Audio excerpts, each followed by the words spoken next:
ये जो जानी बैरागी है, ये हिंदुस्तान का इतना लाडला कवि है कि जहां भी कवि सम्मेलन होता है हिंदुस्तान में, अगर टीम बनती है तो पहला फोन जिस व्यक्ति के पास आता है वो हमारे मालवा के गौरव राजौत जिला धार का जानी बैरागी होता है। ये हम सब के लिए गर्व की बात है और आप सब दीवाने हैं, इसी तरह पूरा देश दीवाना है। और जोरदार तालियां जोनी बैरागी के लिए।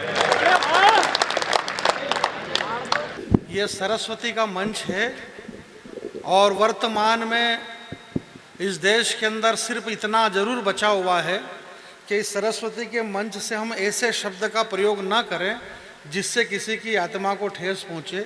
ये माइक खराब है, ये सबको पता है, पर अपन ऐसा क्यों बोले कि ये खराब है? आप किसी की आत्मा को ठेस मत पहुंचाओ। गला खींच रहा है, चांचू कर रहा है, सीटी बज रही है, ये सबको मालूम है। सीटी बज रही, चू चू तो सुनाई दे रहा है, पर अब अपन फिर भी कह रहे हैं कि यह खराब है, खराब है। हमारे सारे मंच के कवियों ने एक ही बात कही जब से कवि सम्मेलन शुरू हुआ, बोले पार्टी अपनी जगह, बाकी भाई साहब अपने हमारा प्रेम भाव, पार्टी अपनी जगह, बाकी भाई साहब प्रेम भाव, पार्टी। अरे मैं आपसे ये कहना चाह रहा हूँ कि पार्टियां ही अपनी जगह नहीं है, बाकी तो सब अपनी जगह ही है।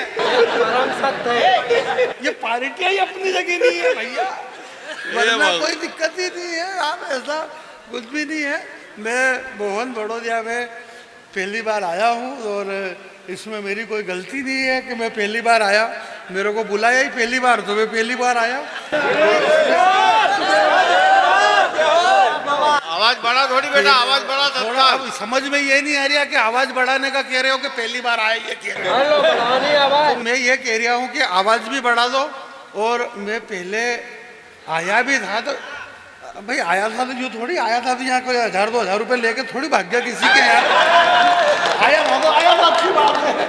हाँ, और अब की बार आया तो अब की बार भी आ गया, इसमें कोई वो बात तो है नहीं।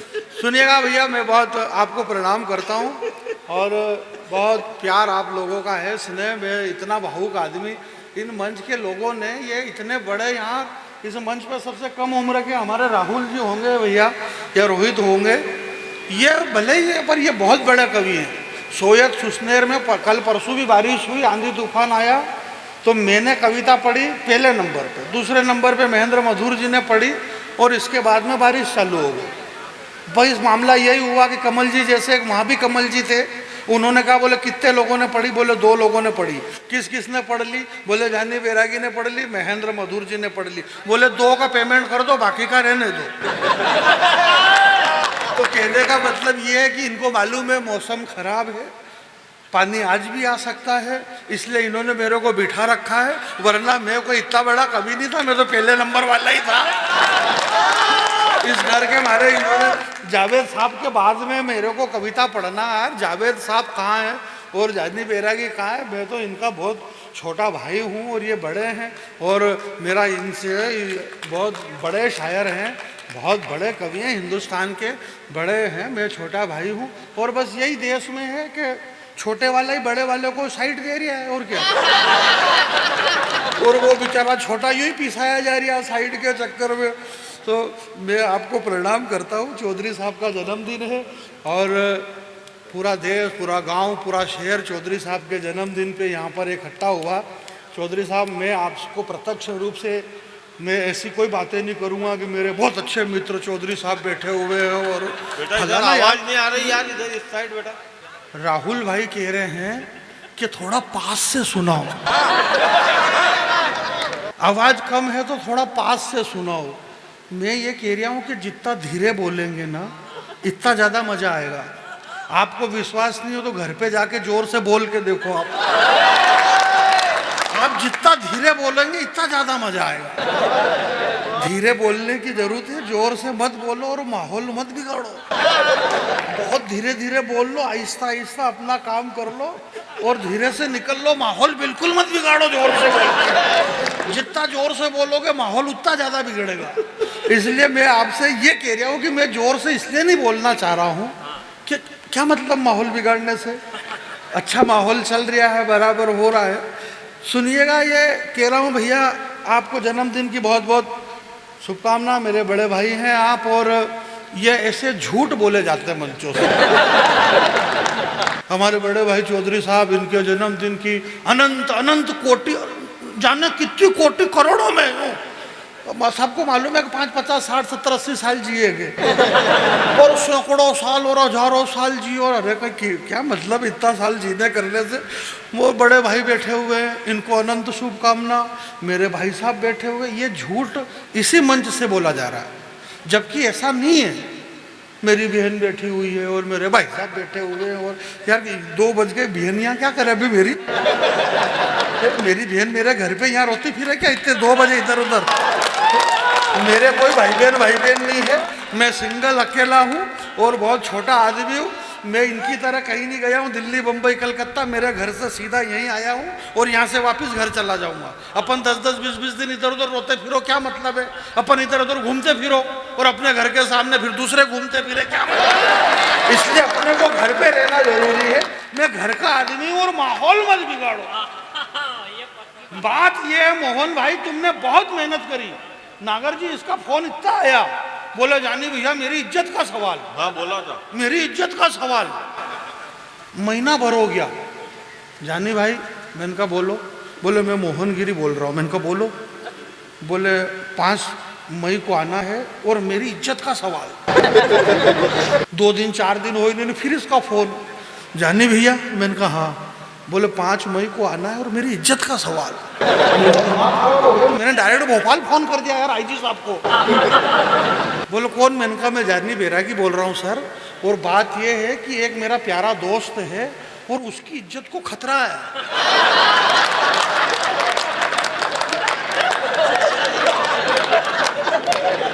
आईजी साहब ने कहा बोला ऐसा क्या? बोलो क्या पता है भाई, बार बार आदमी कह रहा है कि मेरी इज्जत का सवाल, इज्जत का सवाल। आईजी साहब ने यहाँ पे फोन लगाया। अरे बोले कोई मोहन नाम का लड़का है, जरा देखो थाने में, और कौन है, उसकी इज्जत पे खतरा है। इसके घर पहुंच गए पुलिस वाले। बोलो कौन परेशान कर रहा है तुमको, खतरा है किस बात का? बाद में जाकर के मालूम पड़ा कि पैसे कम करो, बस यही इज्जत है।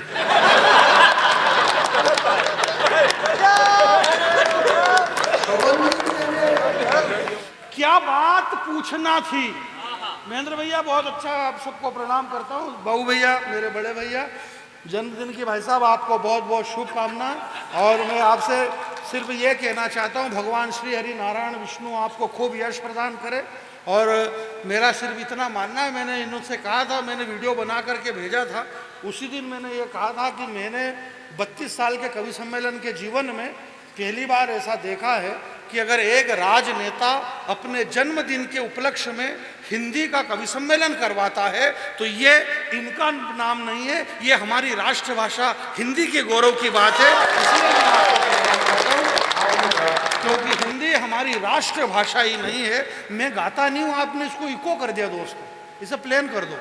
मैं तो गाता ही नहीं हूँ, आपको मालूम है मैं गाता कहाँ हूँ, आपको पता होना चाहिए। अमिताभ बच्चन नहीं गाते, महेंद्र सिंह धोनी नहीं गाता, विराट कोहली नहीं गाते, नरेंद्र मोदी नहीं गाते, राहुल गांधी नहीं गाते, सोनिया गांधी नहीं गाते, भाई साहब नहीं गाते, कमल जी नहीं गाते, जानी बैरागी नहीं गाते। जो बड़े लोग होते हैं वो बिल्कुल नहीं गाते।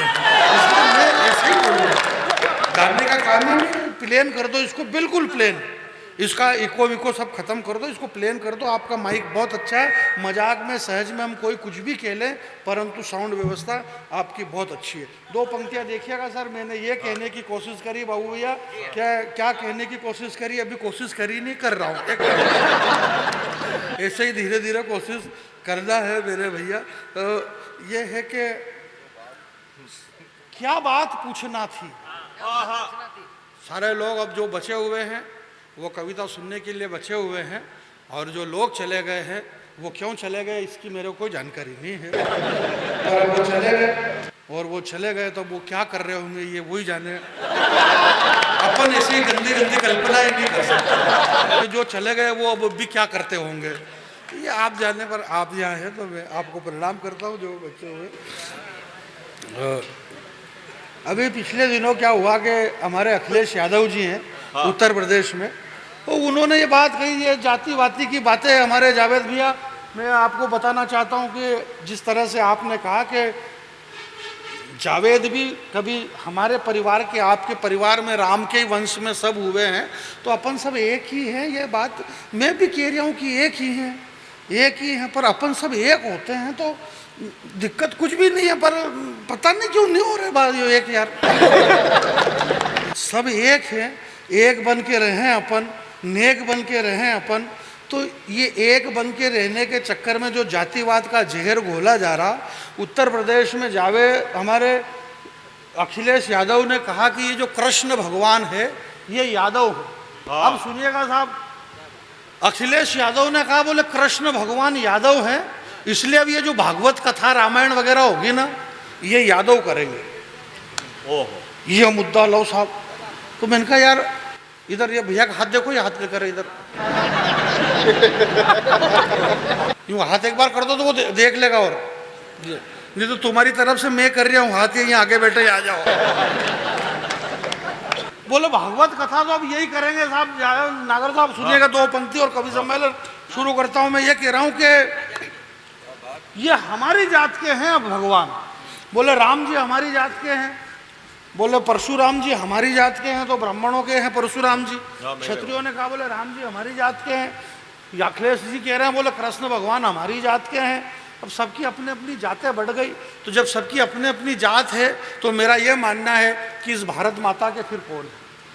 मैं इस भारत माता की धरती पे खड़ा रह करके ये बात कहना चाहता हूँ, जब अपनी अपनी जात है तो मैं ये कह रहा था कि यार क्या बात पूछना थी, क्या बात पूछना थी, और क्या बात पूछ रहे हैं, क्या बात।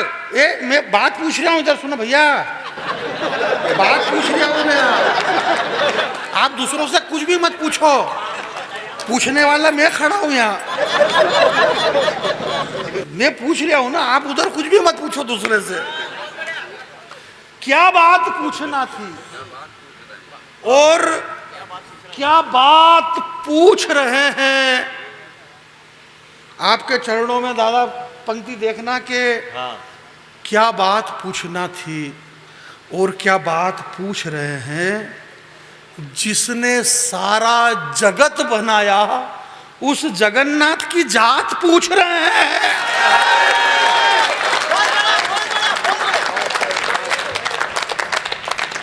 क्या बात पूछना थी। बढ़िया बात है भाई, ये ऐसी बढ़िया बात है, पूछना चाहिए कि नहीं पूछना चाहिए यार। ये भाई बढ़िया बातें हैं तो वो पूछो, पर बढ़िया बात पूछ ही नहीं रहे।